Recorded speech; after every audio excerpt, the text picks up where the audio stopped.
चालू घडामोडी 30 सप्टेंबर 2024. प्रश्न पहिला. चौथ्या आंबेडकरवादी विश्व साहित्य संमेलन 7 व 8 नोव्हेंबर 2024 रोजी कोणत्या देशात संपन्न होणार आहे?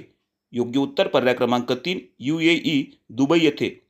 प्रश्न दुसरा. दुर्मिळ प्राण्यांचे संरक्षण व पुनर्वसन याकरिता कार्यरत असलेली वनतारा ही संस्था कोणाची आहे? योग्य उत्तर पर्याय क्रमांक 2, अनंत अंबानी.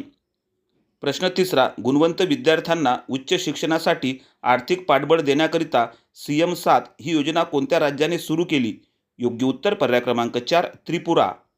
प्रश्न चौथा. भारतीय संसदेच्या परराष्ट्र विषयक समितीच्या अध्यक्षपदी कोणाची नियुक्ती करण्यात आली आहे? योग्य उत्तर पर्याय क्रमांक 1, शशी थरूर. प्रश्न पाचवा. भारत सरकारच्या कोणत्या योजनेला 25 सप्टेंबर 2024 रोजी 10 वर्षे पूर्ण झाली आहेत? या प्रश्नाचे उत्तर आपण कॉमेंट करा.